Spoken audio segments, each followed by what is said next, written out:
भाग 1 जीवन। अध्याय जीवन परिचय। तुलसी साहब 19वीं शताब्दी के परम संत माने जाते हैं। हालांकि उन्हें इस संसार से गए हुए कोई ज्यादा समय नहीं हुआ है, परंतु फिर भी अन्य संतों के समान उनके जीवन से संबंधित, विशेष रूप से उनके आरंभिक जीवन से संबंधित प्रामाणिक जानकारी बहुत कम प्राप्त है। सौभाग्य से उनका उपदेश उनके द्वारा रचित पुस्तकों के रूप में उपलब्ध है। तुलसी साहब के जीवन के संबंध में 3 प्रकार के विवरण मिलते हैं। पहला, तुलसी साहब की रचना रत्न सागर की भूमिका में उनके जीवन के बारे में यह संकेत मिलता है कि वह एक ऊंचे कुल के ब्राह्मण परिवार से संबंध रखते थे। बाल्यावस्था में ही उनके मन में सांसारिक जीवन के प्रति उदासीनता आ गई और वह सब कुछ छोड़कर साधु बन गए। अंत में आप हाथरस में आकर रहने लगे। रत्न सागर में तुलसी साहब के असली नाम, उनके माता पिता के नाम और जन्म स्थान के बारे में कुछ भी वर्णन नहीं मिलता। दूसरा, उनकी रचना घट रामायण के आरंभ में उनके जीवन के संबंध में यह जानकारी मिलती है कि उनका जन्म सन 1763 में हुआ और 80 वर्ष की आयु पूरी करके 1843 ईस्वी में वे परलोक सिधार गए। तुलसी साहब पूना के राजा के सबसे बड़े सुपुत्र थे। जाति से ब्राह्मण थे और उनका नाम श्याम राव था। उनके पिता ने उनकी इच्छा के विरुद्ध छोटी आयु में ही उनका विवाह लक्ष्मीबाई नाम की कन्या के साथ कर दिया। कुछ समय बाद उनके घर में एक पुत्र ने जन्म लिया। श्यामराव के पिता भी आध्यात्मिक वृत्ति के व्यक्ति थे और उनकी इच्छा थी कि वे अपने पुत्र को राजपाट सौंपकर शेष जीवन प्रभु की भक्ति में व्यतीत करें। उधर श्यामराव भी सांसारिक धंधों के प्रति बहुत उदासीन थे।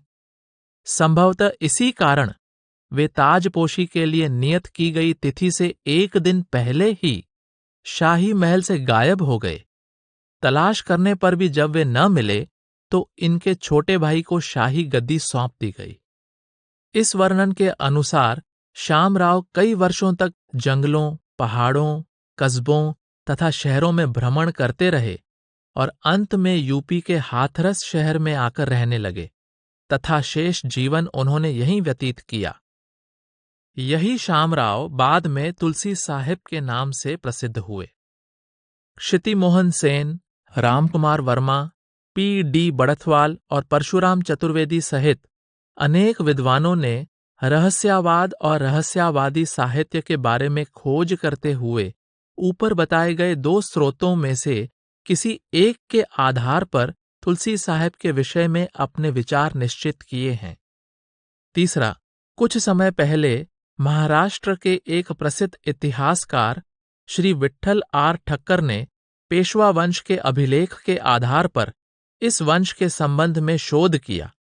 उन्होंने इस बात की पुष्टि की कि तुलसी साहब नामक महात्मा पेशवा वंश में से ही थे और उनका जन्म सन 1763-1764 में हुआ। वह शुरू से ही गंभीर, विवेकशील और निश्चल स्वभाव के थे। उन्हें राजनीतिक दावपेंच से घृणा थी।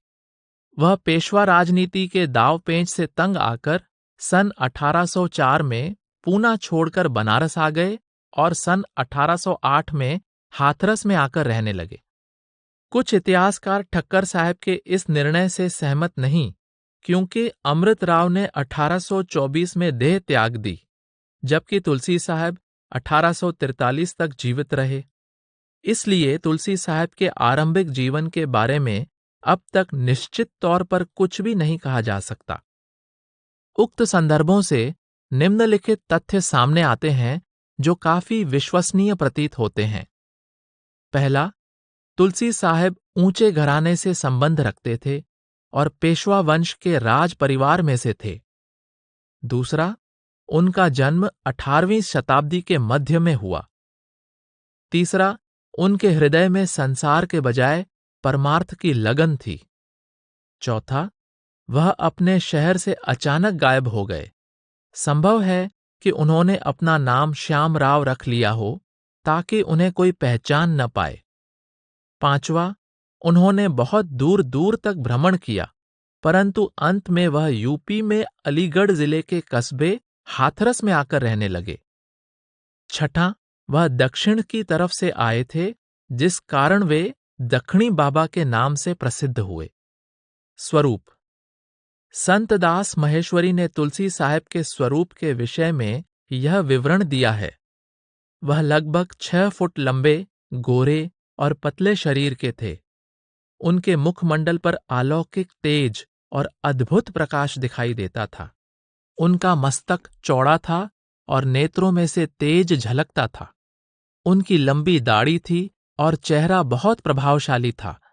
शरीर ऐसा था मानो सोना तप रहा हो। वह अपने शरीर को अक्सर गुदड़ी या कंबल में ढककर रखते थे। उनके तेजस्वी मुख पर नजर टिकाए रखना भी मुश्किल था, परंतु इससे ध्यान हटा पाना भी आसान नहीं था। उनके तेजपूर्ण नेत्र हृदय में गहरे उतर जाते थे और वहां अपना स्थायी ठिकाना बना लेते थे। सतगुरु से मिलाप। तुलसी साहब का सतगुरु के साथ कहां और कब मिलाप हुआ, इस विषय में कोई जानकारी उपलब्ध नहीं है। उन्होंने अपनी वाणी में अपने सतगुरु का नाम नहीं लिखा है। अन्य कई संतों की वाणी से भी उनके सतगुरु के नाम के विषय में कुछ भी जानकारी नहीं मिलती। तुलसी साहब की वाणी का संपादन करने वालों ने लिखा है कि भले ही कई लोगों की यह धारणा रही हो कि तुलसी साहब स्वयं इतने महान थे कि उन्हें किसी अन्य को गुरु के रूप में स्वीकार करने की आवश्यकता नहीं थी, परंतु ऐसा मान लेना ठीक नहीं है। इस बात के पक्ष में उन्होंने तुलसी साहब की वाणी में से यह उद्धरण दिया है। तुलसी संत दयाल निज निहाल मोको कियो, लियो सरन के माहि जाई जन्म फिर कर जियो। तुलसी साहब कहते हैं कि दयालु संत ने मुझे अपनी शरण में लेकर निहाल कर दिया। इस प्रकार मुझे नया जन्म मिल गया। घट रामायण के संपादक लिखते हैं कि कबीर साहब आदि संतों की तरह चाहे मर्यादा पालन के लिए ही सही, तुलसी साहब ने भी गुरु अवश्य धारण किया होगा। तुलसी साहब की वाणी का निम्नलिखित अंश इस बात का स्पष्ट प्रमाण है कि उन्होंने सतगुरु की शरण ली थी।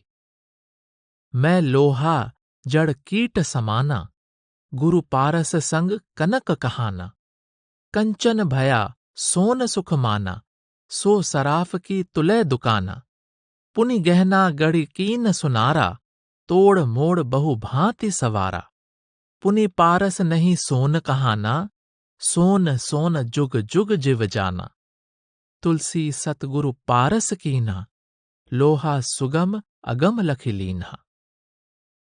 घट रामायण का समापन करने से पहले वह लिखते हैं, पारस तो लोहे को सोना बनाता है, परंतु मेरे सतगुरु ने मुझे पारस ही बना लिया है, अर्थात अपना ही रूप बना लिया है। तुलसी साहब की वाणी संत सतगुरु की महिमा से परिपूर्ण है।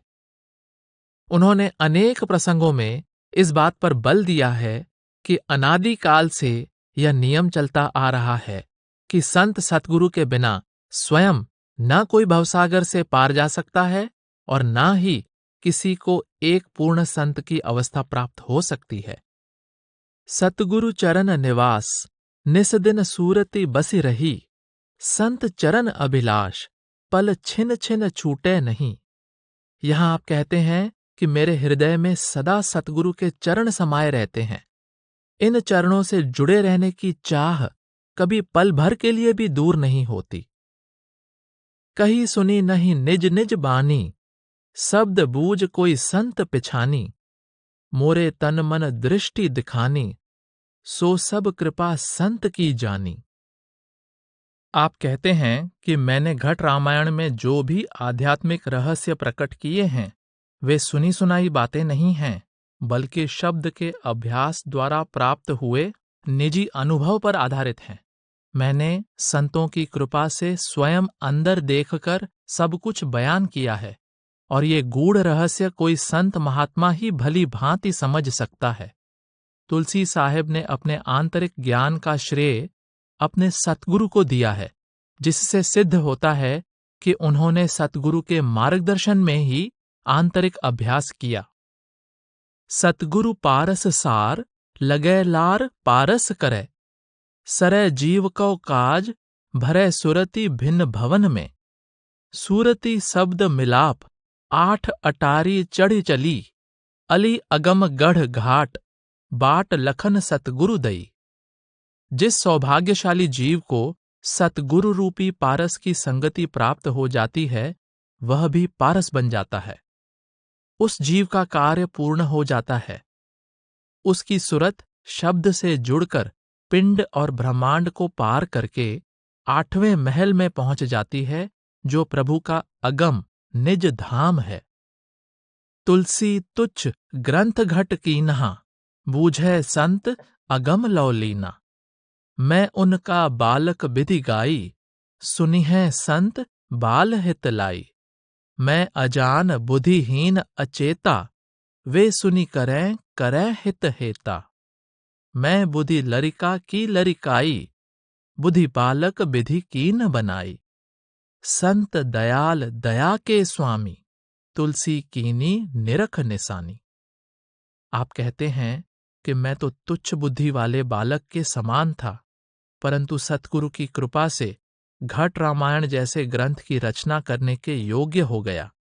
जिस प्रकार पिता पुत्र की तोतली बातें भी खुशी से सुनता है, उसी प्रकार दया के पुंज सतगुरु ने मेरी बालकों जैसी बातें प्रेम पूर्वक सुन ली हैं।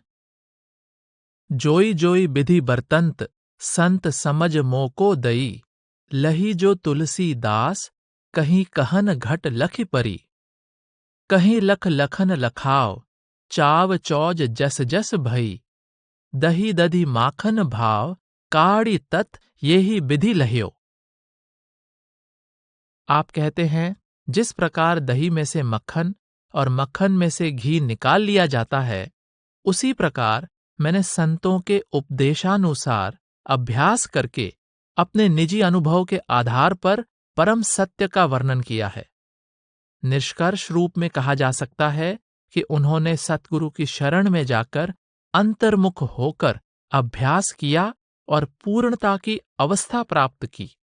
सतगुरु की कृपा से वह स्वयं सतगुरु स्वरूप हो गए। सब जीवों के प्रति समान दृष्टिकोण। तुलसी साहब का जन्म ऊंचे कुल में हुआ था, परंतु उन्होंने जाति पाति धर्म कर्म रंग रूप आदि के भेदभाव का जोरदार शब्दों में विरोध किया है। उन्होंने इस बात पर बल दिया है कि मनुष्य का वास्तविक रूप उसकी आत्मा है। आत्मा परमात्मा की अंश है। न परमात्मा का कोई धर्म या जाति है और न ही आत्मा की।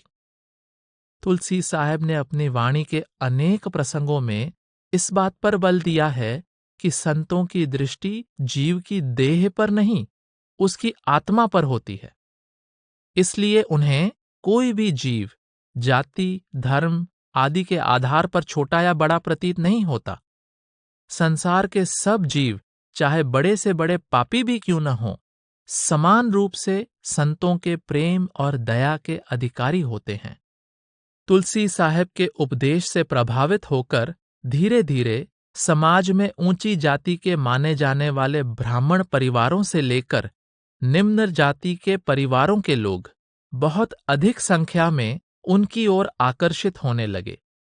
तुलसी साहब लिखते हैं, रणा नीच ऊंच नहीं देख, पेख सब एक पसारा। नहीं बामन नहीं शूद्र, नहीं छत्री कौ न्यारा। नहीं बैस की जाति, सकल घट एक पसारा। अरे हारे तुलसी, जो करी जाने दोई, खोई जिन जन्म बिगारा। चारों वर्णों के लोगों में उस प्रभु का ही प्रकाश समाया हुआ है।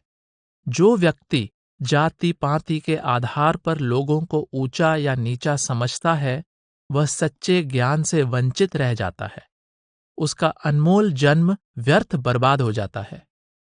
सूरति मिले शब्द में जाई, ये सब संतन पंथ बताई।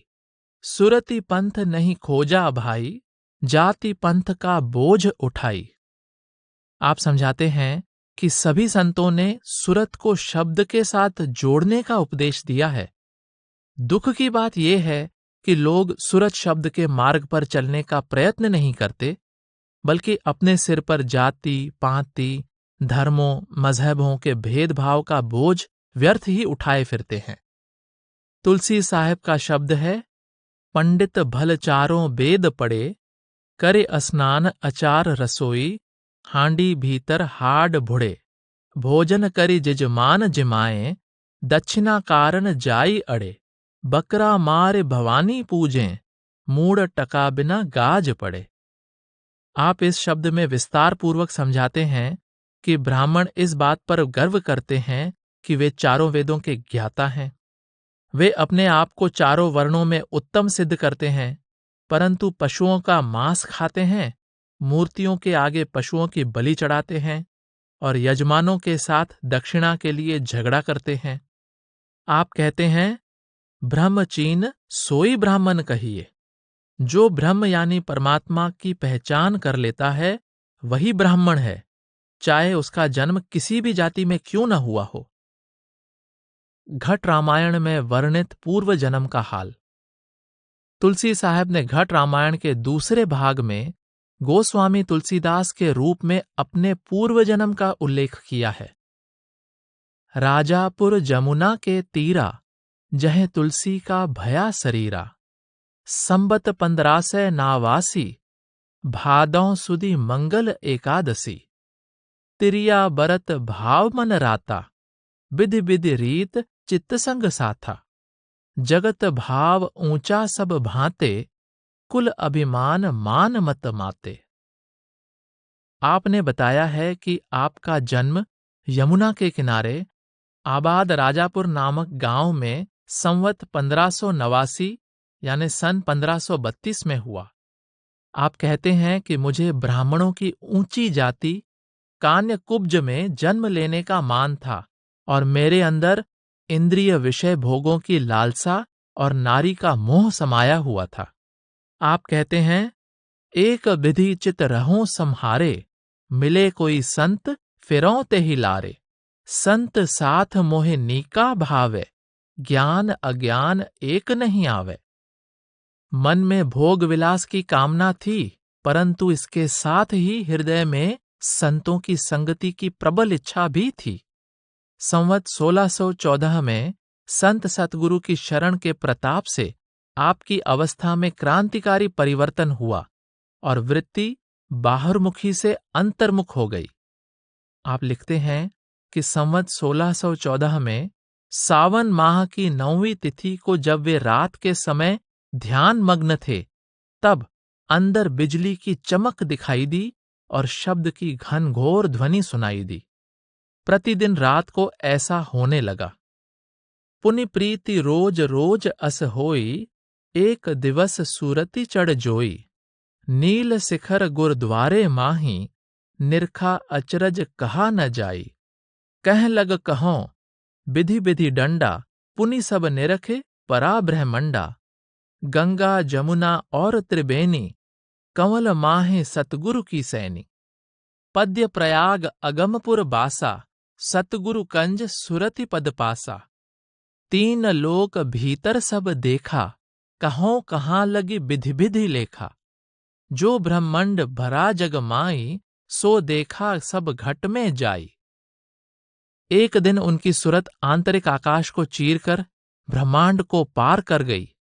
वहां सतगुरु के नूरी स्वरूप के दर्शन हुए और सुरत गंगा, यमुना और सरस्वती के संगम, ईड़ा, पिंगला और सुखमना के मिलाप के स्थान प्रयागराज में पहुंच गई।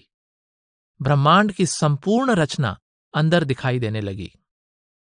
कस कस कहों अगम विधि नाना, एक दिवस चढ़ी अगम ठिकाना, वहां की सैल चौज कछु भारी, अंड खंड ब्रह्मंड से न्यारी, अस अस देखा अगम तमासा, चौथा पद सतलोक निवासा, वे संत सतगुरु भेटें जाई, सुरति सतनाम रही छाई। उनकी सुरत अंतर में ऊपर चढ़ाई करती हुई परम पुरुष के अगम लोक चौथे पद या सतलोक में पहुंच गई इस प्रकार उन्हें अंतर में संत सतगुरु के दर्शन हुए और उनकी सूरत सतनाम में समा गई। तुलसी साहब लिखते हैं कि मैंने अपने निजी आंतरिक अनुभव के आधार पर घट रामायण नामक ग्रंथ की रचना की है। मैंने इस ग्रंथ में यह रहस्य खोल दिया है कि संपूर्ण आध्यात्मिक रहस्य जीव के अपने घट में है, बाहर कुछ नहीं है, और आंतरिक रहस्य की प्राप्ति का साधन है पूर्ण सतगुरु के उपदेशानुसार सुरत को शब्द में लीन करना। जब लोगों को घट रामायण के इस उपदेश का पता चला कि अनेक प्रकार के बाहरमुखी कर्मकांड, मूर्ति पूजा, तीर्थों का स्नान, ग्रंथ शास्त्रों का पाठ विचार आदि मुक्ति का साधन नहीं है, तो सारी काशी में हिंदुओं, मुसलमानों, जैनियों आदि के पंडितों, पुरोहितों, काजियों और धर्म के ठेकेदारों में शोर मच गया। उस समय उनका और उनके ग्रंथ का भारी विरोध शुरू हो गया। उनकी वाणी से एक उद्धरण इस प्रकार है: ताते ग्रंथ गुप्त हम कीना, घट रामायण चलन न दीना। सम्मत 1631 रामचरित्र कीन पद ईसा। ईस कर्म अवतारी भावा, कर्म भाव सब जग ही सुनावा। जग में झगड़ा जाना भाई, रावण राम चरित्र बनाई। पंडित भेष जगत सब झारी, रामायण सुन भये सुखारी। अंधा अंधे विधि समझावा, घट रामायण गुप्त करावा। आप कहते हैं कि व्यर्थ का झगड़ा समाप्त करने के लिए उस समय लिखी घट रामायण को मैंने गुप्त कर दिया और संवत 1631 में रामचरितमानस की रचना की। मैंने उस ग्रंथ द्वारा अज्ञानी लोगों को इस विधि से ज्ञान देने की चेष्टा की जिससे उन्हें सत्य का भेद भी मिल जाए और धर्म के ठेकेदारों को भी कोई आपत्ति न हो। रामचरितमानस में सत्य का उपदेश गुप्त विधि से दिया गया, जिसे लोगों ने बड़े चाव से ग्रहण किया। कुछ विद्वानों ने पूर्व जन्म से संबंधित इस वृत्तांत के प्रति संदेह प्रकट किया है, परंतु इस पुस्तक का उद्देश्य ऐतिहासिक तथ्यों की खोज करना नहीं है, बल्कि श्रोताओं को इस समय उपलब्ध पुस्तकों के आधार पर तुलसी साहब की वाणी के विषय में आवश्यक जानकारी देना है। महत्वपूर्ण वृत्तांत 1. सेठ दिलवाली सिंह के घर आगमन। आगरा के सेठ दिलवाली सिंह और उनके परिवार के सदस्य तुलसी साहब के शिष्य थे और उनके प्रेमी भक्त थे। तुलसी साहब जब भी आगरा आते उनके घर भी जाते थे, वहां सत्संग भी फरमाया करते थे। सन 1817 अक्टूबर का महीना था। वर्षा के पश्चात सेठ दिलवाली के घर कीमती रेशमी कपड़े, जिन पर जरी और तिल्ले की कढ़ाई थी, पश्मीने की कीमती शालें और अन्य गर्म कपड़े छत पर सुखाने के लिए डाले गए थे। एक दिन पहले हुई बारिश के कारण गलियों में बहुत कीचड़ था और तुलसी साहब के चरण कीचड़ से सने हुए थे। तुलसी साहब को आते देखकर सेठ दिलवाली सिंह की माताजी और अन्य औरतें खुशी से फूली नहीं समाईं। उन्होंने तुलसी साहब के चरणों पर शीश झुकाया और माताजी ने विनती की कि आप बाहर सूखने के लिए डाले गए वस्त्रों पर ही विराजमान हो जाइए। तुलसी साहब कीचड़ से सने चरणों से उन वस्त्रों पर चलकर उन पर बैठ गए। सतगुरु के प्रेम और भक्ति में मग्न घर की औरतों का ध्यान कपड़ों पर कीचड़ लगने की ओर नहीं गया। वे तो यह देखकर निहाल हो गईं कि तुलसी साहब ने उनकी विनती स्वीकार करके उन कपड़ों पर अपने चरण रख दिए हैं। तुलसी साहब ने फरमाया, अरे, मैंने तुम्हारे कीमती कपड़े खराब कर दिए हैं। सेठ साहब की माता ने नम्रतापूर्वक उत्तर दिया, नहीं साहिब जी, कुछ भी खराब नहीं हुआ, बल्कि आपने दर्शन देकर हमें निहाल किया है। सब कुछ आपका ही है, इसमें हमारा क्या है। ऐसी भक्ति भाव देखकर तुलसी साहब अति प्रसन्न हुए और फरमाया, मैं आप पर बहुत प्रसन्न हूं। जो मांगना है मांग लो, मैं खुशी से दूंगा। इस पर सेठ दिलवाली सिंह जी की माता ने विनती की, साहिब जी, आपकी दया से मुझे किसी बात की कमी नहीं है। आपका दिया सब कुछ है, परंतु महामाया कुछ चाहती है। माताजी ने अपनी बहू की तरफ संकेत करके यह बात कही, क्योंकि सेठ दिलवाली सिंह की पत्नी महामाया को पुत्र की कामना थी। तुलसी साहब ने उसी दया भाव से कहा, अच्छा, इसके घर पुत्र होगा, परंतु उस बालक को पुत्र भाव से देखने की गलती न करना। अगस्त 1818 ईस्वी में सेठ दिलवाली सिंह और महामाया के घर पुत्र का जन्म हुआ, जिसका नाम शिवदयाल सिंह रखा गया। यही बालक बाद में परम संत स्वामी जी महाराज के नाम से प्रसिद्ध हुआ। इस प्रकार स्वामी जी महाराज बचपन से ही तुलसी साहब के बहुत नजदीक थे और तुलसी साहब की इस मृत्युलोक की यात्रा के अंतिम दिन तक स्वामी जी महाराज को उनके दर्शन और संगति का लाभ प्राप्त हुआ। स्वामी जी महाराज को तुलसी साहब से ही प्रकाश और उपदेश प्राप्त हुआ था और उनके हृदय में अपने सतगुरु के प्रति गहरा प्रेम और आदर था। अन्य सभी सेवकों की तरह स्वामी जी अपने सतगुरु को साहिब या साहिब जी कहकर संबोधित किया करते थे। 2. छोटे भाई बाजीराव से मुलाकात। तुलसी साहब के घर छोड़ चले जाने के बाद बहुत समय तक उनके परिवार को उनके ठिकाने के बारे में कुछ भी पता न चला। तुलसी साहब की वाणी के संपादक ने सूरत बिलास ग्रंथ का हवाला देकर लिखा है कि घर से चले जाने के 42 वर्ष बाद उनकी अपने छोटे भाई से बिठूर यानी कानपुर में अचानक मुलाकात हुई। सूरत बिलास के वर्णन अनुसार तुलसी साहब गंगा के किनारे घूम रहे थे कि उन्होंने एक शूद्र और ब्राह्मण को आपस में झगड़ा करते हुए देखा। ब्राह्मण गंगा के घाट पर संध्या कर रहा था। शूद्र गंगा में स्नान कर रहा था। तभी उसके शरीर से पानी के कुछ छींटे ब्राह्मण पर पड़ गए। ब्राह्मण ने क्रोध में आकर उसे गालियां देना शुरू कर दिया। तुलसी साहब के पूछने पर उसने शिकायत की कि इस शूद्र ने मुझे अपवित्र कर दिया है। मुझे दोबारा स्नान करना पड़ेगा और मेरे पास दूसरी धोती भी नहीं है। तुलसी साहब ने उसे प्रेम पूर्वक समझाया, आपके ही शास्त्रों में लिखा है कि गंगा और शूद्र दोनों विष्णु के चरणों में से निकले हैं। फिर तुम एक को पवित्र और दूसरे को अपवित्र कैसे कह सकते हो? यह सुनकर ब्राह्मण को अपनी अज्ञानता पर पछतावा हुआ। गंगा के घाट पर जो लोग इकट्ठे हुए थे, उनमें से तुलसी साहब के भाई बाजीराव के एक साथी ने तुलसी साहब को पहचान लिया, क्योंकि जो भी एक बार उनके सुंदर और मनमोहक स्वरूप का दर्शन कर लेता था, वह स्वरूप उसकी आंखों में समा जाता था। उसने उसी समय बाजीराव को संदेश भेजा कि आपका भाई यहां आया हुआ है। यह पता चलने पर उनका भाई तुरंत वहां पहुंच गया। वह सम्मानपूर्वक तुलसी साहब को घर ले आया। उसने तुलसी साहब को अपने पास रखने का बहुत प्रयत्न किया, परंतु वह उसके पास एक दिन रहकर चुपचाप वहां से चले गए। 3. आश्चर्यजनक दया मेहर।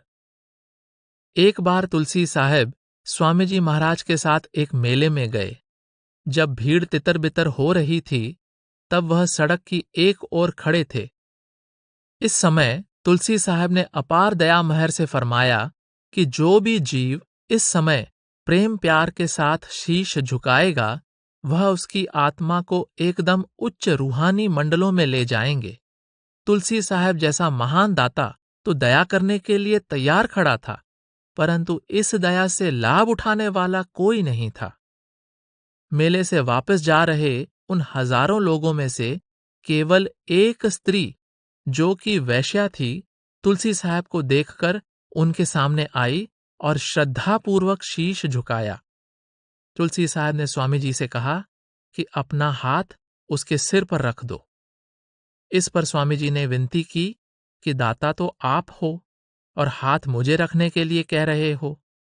इस पर तुलसी साहब ने फरमाया कि भविष्य में आपको यानी स्वामी जी महाराज को भी इस तरह करना होगा। वास्तव में 2 संतों की दया मेहर से उस औरत के आंतरिक नेत्र उसी समय खुल गए। उसे अंतर में दिव्य दृश्य दिखाई देने लगे और उसकी आत्मा की चढ़ाई ऊपरी सूक्ष्म मंडलों में होने लगी। कुछ देर के बाद जब उसकी सूरत शरीर में वापस आई तो उस औरत ने नतमस्तक होकर उनको धन्यवाद दिया और विदा ली। 4. बीबी फूला को नसीहत। 2 बीबियां तुलसी साहब जी की सेवा में रहती थीं। उनमें से एक बीबी का नाम फूला था। वह धनवान विधवा थी। एक दिन तुलसी साहब ने कहा, चल ससुरी, माया की गुलाम। बीबी फूला के मन पर इन वचनों का गहरा प्रभाव पड़ा। उसने घर जाकर रुपयों की मुट्ठियां भर भर कर बाहर फेंकनी शुरू कर दीं। एक सेवादार दौड़ा दौड़ा आया और तुलसी साहब को यह बात बताई। उन्होंने सेवादार को कहा, उसे जाकर कहो कि दौलत इस प्रकार बर्बाद न करे, बल्कि साध संगत पर खर्च करे। 5. दया और क्षमा का रूप। तुलसी साहब हर प्रकार की बाहरमुखी पूजा, कर्मकांड आदि की खुलकर आलोचना करते थे। आप जी ने फरमाया, भर में चारों धाम, काम इक ना सरे, पत्थर पानी साथ, हाथ कछू न लगा, पूजा और सेवा कर घंट बजावे, कर कर पाखंड लोग बहुत रिझावे। कर्मकांड का खुलेआम विरोध करने के कारण कुछ लोग आपसे नाराज हो गए। एक बार तुलसी साहब किसी प्रेमी के घर से आ रहे थे कि कट्टर विचारों वाले कुछ लोगों ने गली के छोकरों को इकट्ठा किया और वे तुलसी साहब जी को गालियां देने लगे और पत्थर मारने लगे। एक पत्थर आपके बिल्कुल पास आकर गिरा, जिस कारण आपके एक शिष्य को गुस्सा आ गया। वह शिष्य गुस्से में आपे से बाहर होकर उस भीड़ पर टूट पड़ा। तुलसी साहब ने उसे रोका कि वह इस प्रकार क्रोध न करे। आपने उसे समझाया कि मेरे साथ कोई अनोखा व्यवहार नहीं हो रहा है। इस संसार में लोगों ने मालिक के प्यारों के साथ हमेशा से ही ऐसा व्यवहार किया है। लोगों ने भक्तों की खालें उतरवा दी, उन्हें सूली पर चढ़ा दिया, परंतु उन भक्तों के माथे पर न कभी शिकन आई, न कभी किसी को कोई कठोर शब्द कहा और न ही किसी को कोई बद्दुआ दी। तुलसी साहब ने समझाया कि यह शोभा नहीं देता कि गालियां देने और पत्थर मारने जैसी मामूली सी बात से तुम इस प्रकार से क्रोध में आ जाओ। तुलसी साहब नम्रता, प्रेम और क्षमा का साक्षात रूप थे। निस्संदेह वे अपने विचार बिना संकोच के प्रकट करते थे, परंतु उनका व्यवहार दया और सहनशीलता से भरपूर था। बड़े बड़े विद्वान, पंडित, महंत एवं पुरोहित उनके साथ शास्त्रार्थ यानी वाद विवाद करने आते थे। उनमें से कई तो यह ठान कर आते थे कि आपसे झगड़ा जरूर करना है। वे कठोर और अपमान भरे शब्दों का प्रयोग करते थे, परंतु चाहे कोई कितनी भी शत्रुता की भावना रखकर क्यों न आता, तुलसी साहब स्वयं उठकर प्रेम पूर्वक उसका स्वागत करते, उसे नम्रतापूर्वक प्रणाम करते और कहते कि आपने कुटिया पवित्र करके मेरा मान बढ़ाया है। आप ऐसे लोगों को ऊंचा आसन देते, स्वयं नीचे बैठते और उनकी कठोर आलोचना को ही नहीं बल्कि घोर निंदा को भी बड़े धैर्य से सुनते थे। घट रामायण में ऐसे कई उदाहरण मिलते हैं जब आपने अपने प्रेम और क्षमापूर्ण व्यवहार से अपने कट्टर विरोधियों का भी दिल जीत लिया। 6. प्रेम की सुगंध।